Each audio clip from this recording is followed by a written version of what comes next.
नमस्कार दोस्तों, मेरा नाम है विमल सिंह बालाजी। स्टडी अड्डा में आपका स्वागत है। लेखपाल और सुपर डेट के लिए हम आपको प्रश्नों की प्रैक्टिस जो है वो करा रहे हैं। तो इससे पहले हमने सेट नंबर 30 के जो है वो जीके जीएस वाले प्रश्न देखे थे। साइड में आई बटन पिछला वाला वीडियो आपको जो है वो मिल जाएगा। आज हम हिंदी के जो है वो 25 प्रश्न प्रैक्टिस करेंगे। तो चलिए शुरू करते हैं। सेट हमारा ये सेट नंबर 31 है।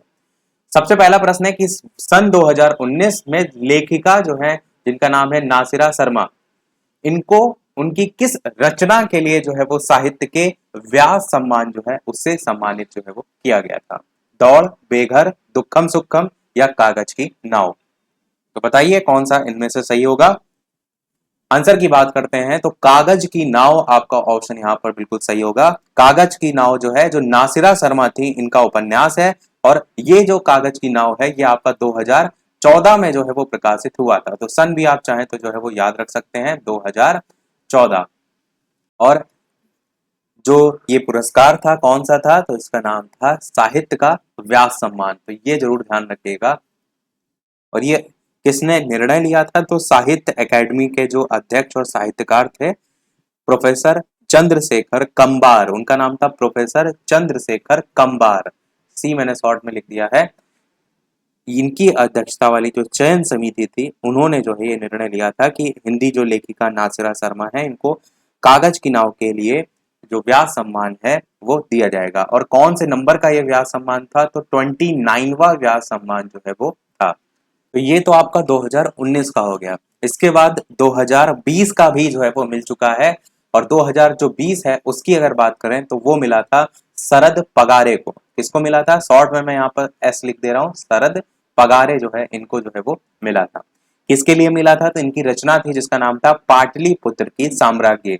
पाटलिपुत्र की साम्राज्ञी जो है उसके लिए जो है इन्हें ये जो अवार्ड है, व्यास सम्मान, वो 2020 का ऊपर मिला था। और ये जो है इनका उपन्यास है। तो ये 2020 का देख लिया।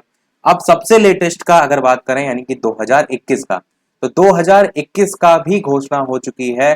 दिसंबर 2021 में एक्चुअल में घोषणा हुई थी। रचनाकार थे जिनका नाम था असगर, अ स ग र, असगर, ये इनका नाम था। पूरा नाम था असगर वजाहत। वाह मैं यहाँ पर लिख दे रहा हूँ, आप समझ जाइएगा। असगर वजाहत इनका नाम था। और इनकी जो रचना थी उसका नाम था महाबली। इनकी रचना जो थी वो थी महाबली। देखिए मैंने यहाँ पर सभी पुराने नए आपको इसलिए बताया क्योंकि कई क्या है, पेपर काफी समय से जो है वो टल रहा है। तो हो सकता है वो पुराने क्वेश्चन ही उठा करके दे दिए जाएं। तो इसलिए आपको थोड़े लेटेस्ट से थोड़ा सा पहले तक का पता होना चाहिए। तो ये जो महाबली है इसकी विधा क्या है, तो ये इनका जो है वो नाटक है। तो इनके नाटक के लिए जो है ये पुरस्कार, व्यास सम्मान जो है इनको मिला है। तो ये आपको अवश्य रटा होना चाहिए क्योंकि सबसे लेटेस्ट का यही है।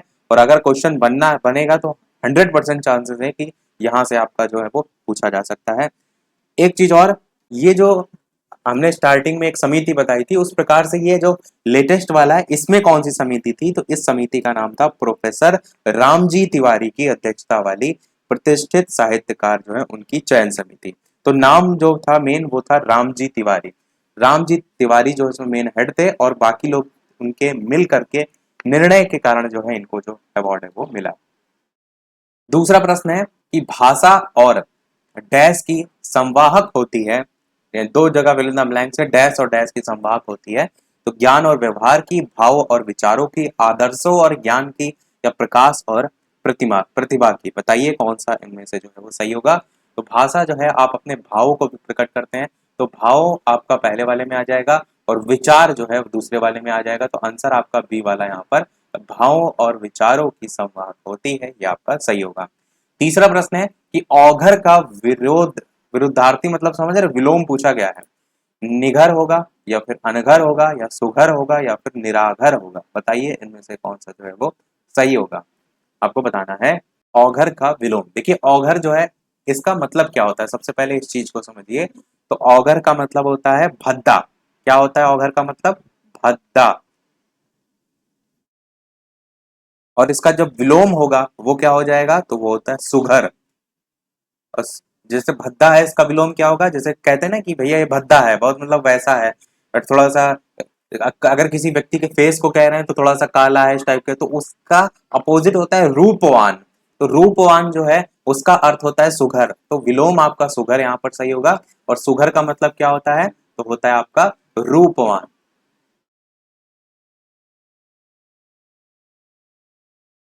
बस इतना सा आप ध्यान रखिएगा, वैसे विलोम ही पूछा जाता है, अर्थ आपको अगर पता होता है ना तो आप आसानी से किसी भी प्रकार का विलोम जो है वो निकाल सकते हैं। अगला देखते हैं चौथा प्रश्न कि सीए मुख समता किमि करे चंद वापुरो रंक। इस वाक्य में अलंकार आपको पहचानना है।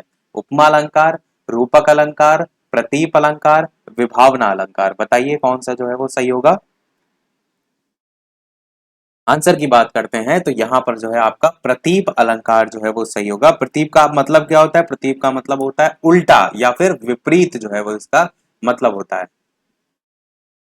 और ये किसका उल्टा होता है, तो ये जो है आपका जो प्रतीप अलंकार होता है ये उपमा अलंकार का जो है वो उल्टा होता है। ये वो ऑप्शन में उपमा दे रखा है, इसी का जो है ये प्रतीप उल्टा होता है। क्योंकि जो ये अलंकार होता है प्रतीप अलंकार, इसमें उपमान को जो है वो लज्जित दिखाया जाता है या हीन दिखाया जाता है, और उपमेय जो होता है उसकी श्रेष्ठता बताई जाती है। जैसे सीता जी का मुख जो है अगर चंद्रमा से तुलना की जाए तो क्या कहेंगे हम कि सीता जी का मुख है उपमेय है, उनकी तुलना बेचारा चंद्रमा जो है वो नहीं कर सकता, मतलब जिससे तुलना की जा रही है उसको बेचारा बता दिया जा रहा है। तो ऐसा जो अलंकार होता है वो प्रतीप अलंकार होता है। क्योंकि नॉर्मली हम क्या कहते हैं, कहते हैं चांद सा मुखड़ा है, तो चांद सा मुखड़ा मतलब है कि आप किसी पर्टिकुलर पर्सन की विशेषता बता रहे हैं, तो उसकी आप तारीफ कर रहे हैं चंद्रमा की तुलना करके। पर यहाँ पर प्रतीप में क्या करते हैं, उल्टा कर देते हैं कि चंद्रमा को तुच्छ बता देते हैं कि अरे चंद्रमा जो है बेकार है आपकी सुंदरता के आगे। ये चीज सीता जी के आप उदाहरण से जो है वो समझ सकते हैं। तो प्रतीप आपका जो है वो सही होगा। और मैंने ये चीज आपको क्लियर कर दी कि यहाँ पर क्या होता है, उपमान जो होता है उसको लज्जित पराजित या हीन दिखाया जाता है, और उपमेय की जो है वो श्रेष्ठता जो है वो बताई जाती है। उपमेय मतलब जिसकी बात जो है वो की जा रही है। अगला देखते हैं पांचवा, 18वें भारत भारती पुरस्कार इनमें से किसे सम्मानित किया गया। यहाँ पर थोड़ा पहले का पूछा गया, 18वें भारत भारती पुरस्कार से पूछा गया है विश्वनाथ त्रिपाठी, रमेश चंद्र शाह, ऊषा किरण खान या मन्नू भंडारी। तो ऊषा किरण खान आपका ऑप्शन के अकॉर्डिंग सही होगा। इन्हें जो है जो पुरस्कार मिला था वो मिला था 2018 में। फिर आया आपका 2019, और 2019 में जो मिला था वो मिला था सूर्यबाला, नहीं ऊषा किरण को मिला था। सूर्यबाला को तो बाद में मिला था। 2019 में किसको मिला था, ऊषा किरण को। बड़ा ऊ नहीं होगा, छोटा ऊ होगा, ऊषा किरण को। ऊषा मैं यहाँ पर लिख दे रहा हूँ, शॉर्ट में किरण के लिए के यहाँ पर लिख देते हैं। ऊषा किरण जो है इनको 2019 में मिला था। वैसे 2001 मैंने यहाँ पर थोड़ा सा मिस्टेक ये करी है कि 2018-19 का ऊषा किरण खान तो लिखा ही हुआ है, तो इसको हम अलग अलग लिख देते हैं। एक्चुअल में 2018 में घोषणा होती मिलता आगे है, पर हम एक्चुअल जो वर्ष है उसी का ही याद करते हैं। तो 2018 में ऊषा किरण खान को मिला था, तो 2019 में जो मिला था वो सूर्यबाला को मिला था। तो सूर्यबाला डायरेक्ट हम याद करते हैं, सूर्य बाला। इन्हें जो है 2019 में जो है वो मिला था भारत भारती पुरस्कार। और 2019 और 2018 दोनों में अगर धनराशि की बात करें तो कितनी, तो 5 लाख धनराशि जो है इसमें मिलती है। तो ये धनराशि जरूर ध्यान रखिएगा क्योंकि अब प्रश्न ऐसे भी पूछे जाने लगे। सबसे जो लेटेस्ट का आपका अक्टूबर 2021 में घोषणा हुई थी, अब उसकी बात कर लेते हैं। 2020 वाला तो आपका कोविड के कारण मिला नहीं था, तो इसको सब रब कर देते हैं। तो सबसे लेटेस्ट वाला आपको जरूर याद होना चाहिए, जिनको मिलने की घोषणा हो चुकी है 2021 जो है उसका, अमृतसर के हैं, जिनका नाम है पांडे शशि भूषण सीतांशु। तो शॉर्ट में मैं यहाँ पर एस एस लिख दे रहा हूँ, शशि भूषण सीतांशु। शशि भूषण जो सीतांशु हैं इनको 8 लाख रुपए की धनराशि जो है वो दी जाएगी, ऐसी घोषणा जो है वो की गई थी। तो इनका नाम ध्यान रखिएगा। देखते हैं अगला प्रश्न छठा, कि सही विकल्प आपको बताना है। अगर बारिश नहीं होगी फसल सूख जाएगी, बारिश ना होने की वजह से फसल सूख जाएगी, फसल सूख जाएगी बारिश नहीं हुई तो, बारिश नहीं हुई तो हो फसल सूख जा फसल जाएगी सूख, इस तरीके से दे रखा है। तो डी ऑप्शन तो सबसे ज्यादा ही गलत है, ये तो बिल्कुल ही नहीं होगा। ए बी सी इसमें से बताइए कौन सा सही होगा। तो फसल सूख जाएगी बारिश नहीं होगी तो ये तो अधूरा ही है। इन दोनों में से कौन सा सही होगा, तो बी वाला आपका सही है, बारिश ना होने की वजह से फसल जो है वो सूख जाएगी। तो ये आपका वाक्य शुद्ध है। सातवां प्रश्न आपका है, सही वाक्य यहाँ पर भी आपको सेलेक्ट करना है कि मनुष्य की जो प्रकृति है उसके नियमों के अनुकूल कार्य करना चाहिए। प्रकृति के प्रतिकूल नियमों का पालन मनुष्य को कार्य करना चाहिए। तो ये तो आपको पढ़ने से ही समझ में आ रहा है, गलत है। मनुष्य को प्रकृति के स्वभाव के अनुरूप कार्य करना चाहिए, प्रकृति के नियमों के प्रतिकूल, तो बिल्कुल गलत है। तो ए और सी में कौन सा सही होगा? फर्स्ट वाला ही आपका सही है कि मनुष्य जो है उसको प्रकृति के नियमों के अनुकूल कार्य करना चाहिए, तो यही आपका सही हो जाएगा। अगला है विशेषण के कितने जो है वो भेद माने जाते हैं? 4, 6, 8 या 10? बताइए कौन सा सही होगा। आंसर की बात करते हैं तो आपका ऑप्शन यहाँ पर मुख्यतः जो होते हैं वो 4 होते हैं। तो हम मुख्यता के हिसाब से 4 ऑप्शन के साथ जाएंगे, जिसमें आपका एक गुणवाचक विशेषण होता है, एक आपका परिमाणवाचक विशेषण होता है, एक संख्यावाचक विशेषण होता है और एक सार्वनामिक विशेषण होता है। बाकी और अगर अन्य मिला लिए जाए तो उसमें आपका जैसे संबंधवाचक विशेषण, तुलनाबोधक विशेषण, प्रश्नवाचक विशेषण, ऐसे भी टाइप्स के अंतर्गत जो है वो आ जाते हैं, पर वो नहीं, हम मुख्यता देखेंगे क्योंकि प्रश्न में मुख्य भेद की बात की गई है। तो ए वाले ऑप्शन के साथ ही हम यहाँ पर जाएंगे। अगला देखते हैं नवा प्रश्न, धेनु शब्द जो है उसका बहुवचन रूप जो है वो क्या होगा? बताइए, धेनुए होगा, धेनुओ होगा, या फिर धेनुयो होगा, या धेनुई होगा? बताइए कौन सा सही होगा। साथ ही सभी लोग वीडियो को लाइक अवश्य करते रहिएगा, बेहतरीन से बेहतरीन सारी चीजें हम आपको प्रैक्टिस करा रहे हैं, तो एक लाइक तो आपका बनता ही है। तो आंसर की बात करते हैं तो धेनु शब्द का जो बहुवचन होता है वो आपका होता है धेनुए, यानी पहला वाला आपका ऑप्शन यहाँ पर है बिल्कुल सही है। जैसे वधु से वधुएं, गाय से गायें, पुस्तक से पुस्तकें, इस प्रकार से आपके जो शब्द बनते हैं वो इसमें जो है वो आ जाते हैं। अगला देखते हैं 10वां प्रश्न कि शतावरी शब्द का समानार्थी जो है वो क्या होता है? रमणी होता है, या फिर पुलोमजा होता है, या फिर मधु होता है, या फिर भद्रा होता है? बताइए शतावरी शब्द का समानार्थी क्या होता है।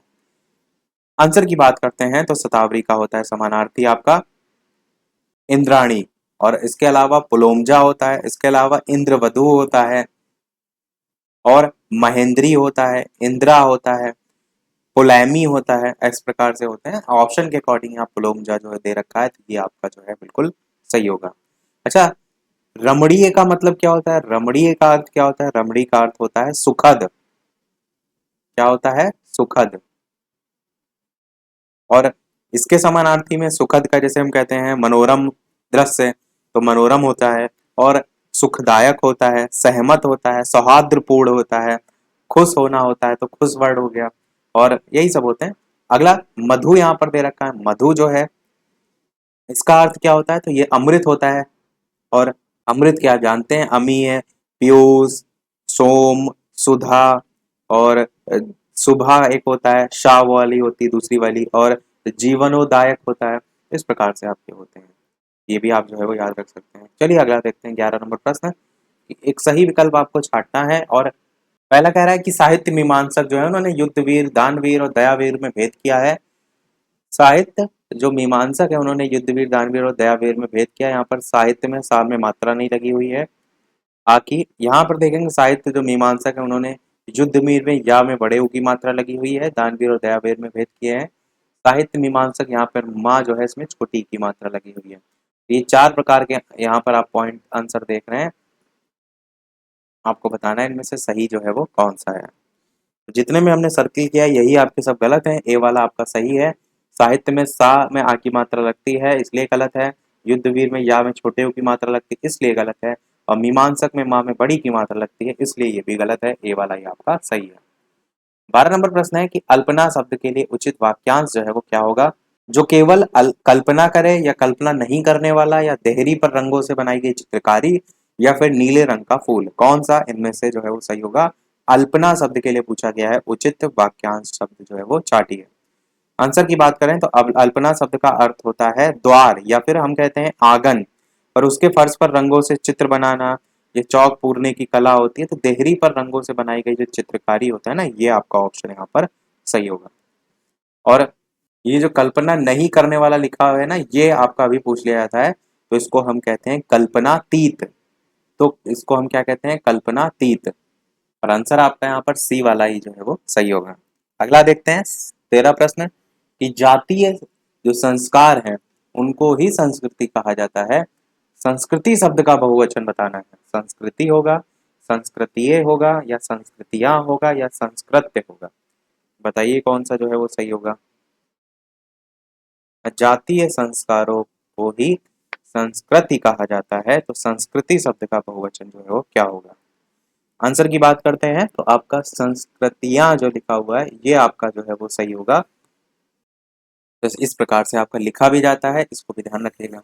14 प्रश्न है, कैथी लिपि का विकास किस शब्द से हुआ है? कैथ, कैथल, कायस्थ या कान्य कुब्ज? कौन सा इनमें से सही होगा? आंसर की बात करते हैं इन चारों में से तो आपका ऑप्शन कायस्थ जो है वो सही होगा। कैथी जो लिपि है इसका विकास कायस्थ जो है इससे हुआ है। और ये कहाँ की है? तो उत्तर भारत जो है उसका एक सामाजिक समूह के रूप में जो है वो जानी जाती है। 15 प्रश्न है, चंचरीक शब्द का समानार्थी क्या होगा? विष्णु, सूर्य, भौरा, ब्राह्मण। ये भी काफी पूछा जाता है, इंपॉर्टेंट है, बताइए इनमें से कौन सा जो है वो सही होगा। चंचरीक जो है शब्द उसका समानार्थी। आंसर की बात करते हैं तो इसका समानार्थी भौरा होता है, ये आपका जो है वो सही होगा। और भौरा के और कौन से पर्यायवाची होते हैं? तो आपका मधुप होता है, क्योंकि मधु मतलब शहद होता है, शहद होता है और उसको इकट्ठा करते हैं ये भौरे, तो उसी से ही मधुप बनता है। मधुप हो गया, मधुकर हो गया और सिलीमुख हो गया और अली हो गया। अली भी आपको बहुत देखने को मिलता है, अली हो गया। और आपका भ्रमर हो जाता है, भ्रमर जैसे भौरा है वैसे आपका भ्रमर होता है। और ऐसे भवरा होता है और एक होता है भ्रंग। तो ये सब आपके जो है इसके पर्यायवाची जो है वो होते हैं या समानार्थी भी कह सकते हैं। आंसर यहाँ सी वाला हो जाएगा। अगला देखते हैं 16 प्रश्न, वह जो वेतन आदि लेकर सेवा करता हो समाज से क्या कहता है? सेवक कहता है, शुभेच्छु कहता है या फिर इच्छुक कहता है या स्वयं सेवक कहता है? बताइए इनमें से कौन सा जो है वो सही होगा।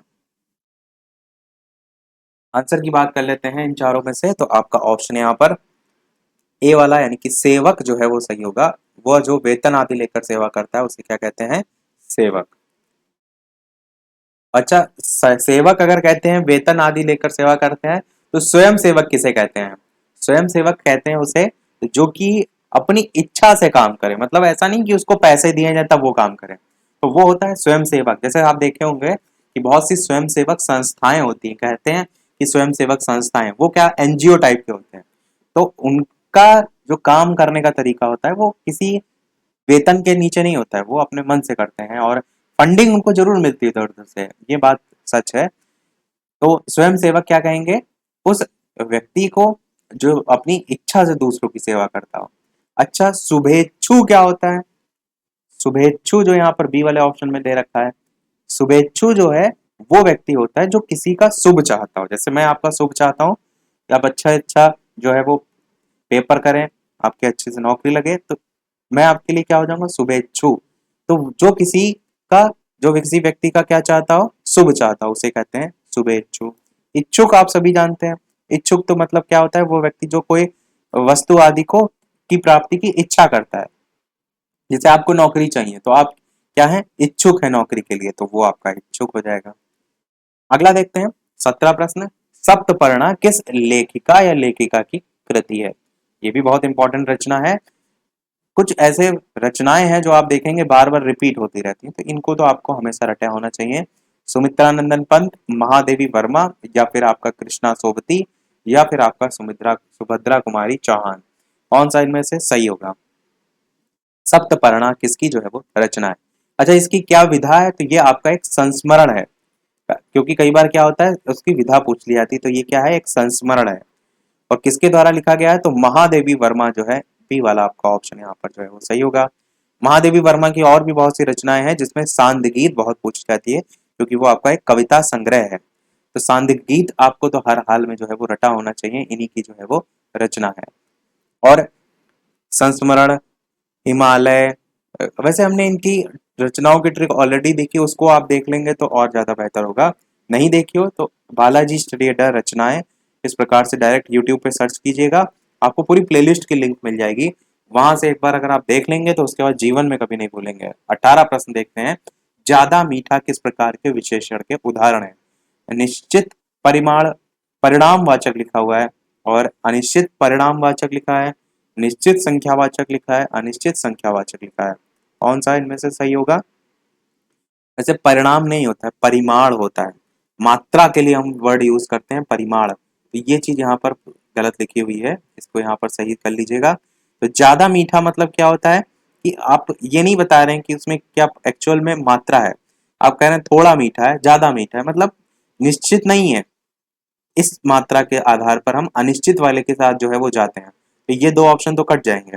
अब मीठा जो है वो परिमाण है या फिर संख्यावाचक है, तो कोई गिनती तो है नहीं, एक मीठा दो मीठा, वो एक मात्रा के तौर पर होता है। तो इस वाले ऑप्शन को भी हम काट देंगे, बी वाले ऑप्शन के साथ जाएंगे, अनिश्चित परिमाण वाचक। होता क्या है, जो कोई निश्चित मात्रा अथवा मापतौल का बोध नहीं कराते हैं उन्हें हम कहते हैं अनिश्चित, जैसे ज्यादा मीठा, कम मीठा, इस प्रकार से। अगला देखते हैं 19 प्रश्न, आधा तीतर आधा बटेर, ये कहावत का अर्थ क्या है?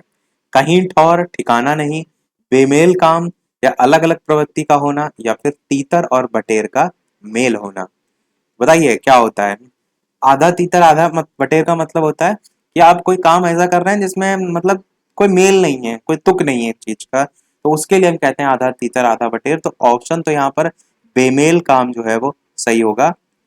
जैसे आप इस चीज को ऐसे समझिए कि आप जो है धोती कुर्ता पहने, गाँव वगैरह में चलती है धोती कुर्ता, और धोती कुर्ता के ऊपर जो है सर पे लगाए हैं इंग्लिश वाली, जो अंग्रेज वाली टोपी लगाते थे वो लगाए हैं, तो आपके लिए क्या कहेंगे कि अरे भैया वो तो आधा तीतर आधा बटेर है, हिंदुस्तानी धोती कुर्ते के साथ सर पर अंग्रेजी टोपी लगाए हैं। तो इस तरीके से चीजों को आप समझ सकते हैं, तो बी वाला आपका ऑप्शन सही होगा। 20 प्रश्न आपका है कि बिजुरी शब्द का विलोम नया पूछकर पर्यायवाची पूछा गया है, कौन सा होगा? बादल होगा, या फिर बिजली होगा, या फिर अग्नि होगा, या फिर आपका पवन होगा। होता क्या है बिजुरी? अच्छा बिजुरी आपने वर्ड सुना भी होगा, देखिए गांव में बिजली नहीं बोलते हैं, कहते भैया बिजुरी आएगी कि नहीं आएगी, तो आप उससे ही याद रख सकते हैं बिजुरी एक्चुअल में बिजली का जो है वो पर्यायवाची होता है। और इसके और पर्यायवाची में आपका तड़ित बहुत पूछा जाता है, तो तड़ित आपको जो है वो याद रखना है। तड़ित के अलावा दामिनी जो है इसका पर्यायवाची पूछा जाता है, ये आपको याद रखना है। और विद्युत होता है, वो तो आप सभी जानते हैं, विद्युत बिजली को कहते हैं। और एक चंचला होता है, विद्युत चपला चंचला, तो चा से होता है, वो भी आप याद रख सकते हैं। तो ये इसके होते हैं पर्यायवाची, विद्युत चपला चंचला, सौ दामिनी अतिशीत, ये एक छोटे से लाइन होती है, चाहे तो इसको आप रट सकते हैं, विद्युत चपला चंचला सौ दामिनी अतिशीत, ये क्या है आपके बिजली के पर्यायवाची हैं। 21 प्रश्न देखते हैं कि शिक्षा विविध किसका ढेर नहीं है, बल्कि शिक्षा जीवन निर्माण, मनुष्य निर्माण और किसका निर्माण का माध्यम है? सही विकल्प बताना है। तो शिक्षा विविध ज्ञान का ढेर नहीं है, बुद्धि का ढेर नहीं है, जानकारियों का ढेर नहीं है, तथ्यों का ढेर नहीं है। कौन सा सही होगा? तो शिक्षा विविध जानकारियों का ढेर जो है वो नहीं है, बल्कि शिक्षा जीवन निर्माण, मनुष्य निर्माण और जो चरित्र निर्माण है इसका एक माध्यम होता है। तो ये आपका जो है वो सही हो जाएगा, ऑप्शन जो है वो आपका सी वाला। अगला देखते हैं 21 प्रश्न कि दिनांत था, थे दीनानाथ डूबता, साध सधेनु आते ग्रह ग्वाल बाल थे, इसमें कौन सा अलंकार होगा? अब यहां पर अगर आप देखेंगे तो वर्णों की आवृत्ति बार बार हुई है, उससे आपको पहचानना है कि कौन सा यहाँ पर अलंकार जो है वो होगा। यहाँ पर देखिए, एक तो आपका ये था आया है, एक तो आपका ये था आया है, और दीनानाथ आ रहा है, इस तरीके से आप देख सकते हैं। लास्ट में भी देखेंगे ग्वाल बाल थे, यहाँ भी आया है। तो इस प्रकार से जब वर्णों की आवृत्ति होती है तो वहां पर अनुप्रास अलंकार होता है। अनुप्रास अलंकार के और उदाहरण में आप एक याद रख सकते हैं, जागु जागु जीव जड़ जो है जग जामिनी, तो जा वर्ण की आवृत्ति वहां पर होती है, तो अनुप्रास अलंकार वहां हो जाएगा। 23 प्रश्न देखते हैं कि अगिया बैताल मुहावरे का उचित अर्थ जो है वो क्या होगा? नुकसानदेह होगा, या फिर खतरा मोल लेना, या सहज बैर, या क्रोधी। प्रश्न आपका है, बताइए अगिया बैताल मुहावरे का अर्थ क्या होता है? नुकसानदेह, खतरा मोल लेना, सहज बैर, या क्रोधी। तो इसका मतलब होता है अगिया बैताल का मतलब क्रोध करना, तो क्रोधी यहाँ पर जो है आपका ऑप्शन सही होगा। जैसे कोई व्यक्ति को आप कहते हैं ना कि वो जो है बहुत जल्दी जो है वो अगिया बैताल हो जाता है, या ऐसे ना कहकर ऐसे भी कह सकते हैं कि किसी व्यक्ति को आप अपनी गलती सुना देते तो अगिया बैताल हो जाता है, तो इस तरीके से इसके अब वाक्य प्रयोग समझ सकते हैं। हम अगला देखते हैं आपका 24 सेकंड लास्ट प्रश्न होगा। टोटल 25 प्रश्न है हमारे। ग ताल खाते में जाना मुहावरे का आशय क्या है? धोखा खाना, नष्ट होना, संकट में पड़ना, काम बिगाड़ना। कौन सा सही होगा? आंसर की बात करते हैं तो इसका मतलब होता है नष्ट होना। बी वाला आपका ऑप्शन यहाँ पर सही होगा। गता अल खाते जो है उसमें जाना का मतलब होता है नष्ट होना। अगला और इस वीडियो का लास्ट प्रश्न देखते हैं। इसके अलावा चैनल पर नए हो तो सब्सक्राइब करके अवश्य जुड़ जाइएगा, और वीडियो पसंद आए तो लाइक शेयर और सब्सक्राइब जरूर जो है वो करते रहिएगा। इसके बाद एक प्रश्न हम अभी आपसे भी पूछेंगे। तो लास्ट प्रश्न है इस वीडियो का कि सतीत्व इस शब्द का लिंग जो है वो क्या है? पुल्लिंग है, स्त्रीलिंग है, नपुंसक लिंग है, या फिर उभयलिंग है? बताइए कौन सा जो है वो सही होगा। जिनमें भी आखिरी में आप त्वा देखते हैं, जैसे यहाँ पर सतीत्व में त्वा वर्ड आ रहा है, इससे आप पहचान सकते हैं कि ये पुल्लिंग में जो है वो आता है। तो ए वाला आपका ऑप्शन सही होगा। जैसे सतीत्व वर्ड हो गया, उसके अलावा और कौन कौन से हैं? तो बहुत्व हो गया, नृत्य हो गया, कृत्य हो गया, और इस तरीके के जो भी आपके आते हैं उससे आप पहचान सकते हैं। तो आपका ए वाला ऑप्शन यहाँ पर सही हो जाएगा। सभी प्रश्न हमारे समाप्त। अब एक प्रश्न आपके लिए भी, जैसे कि सभी वीडियो में हम आपसे एक नए प्रश्न पूछते हैं, तो इस वीडियो का आपके लिए प्रश्न है जिसका आंसर वीडियो के मेन कमेंट में आपको बताना है कि इब्न बतूता की भारत यात्रा किस शासक के काल में हुई थी। ए ऑप्शन है मोहम्मद बिन तुगलक, बी ऑप्शन है सिकंदर लोधी, सी ऑप्शन है फिरोज तुगलक, और डी ऑप्शन है अलाउद्दीन खिलजी। तो इन चारों में से कौन सा सही होगा? अपना आंसर वीडियो के मेन कमेंट में टाइप करके जो है बताइएगा। लाइव टाइमिंग जो है दोपहर के 3 बजे और शाम के 8 बजे की है, तो लाइव आकर भी वीडियो आप देख सकते हैं, प्रश्नों की प्रैक्टिस कर सकते हैं। तो आज के वीडियो में इतना ही रखते हैं, फिर मिलते हैं अगले वीडियो में कुछ नए प्रश्नों के साथ, नए टॉपिक के साथ। तब तक के लिए नमस्कार, जय हिंद।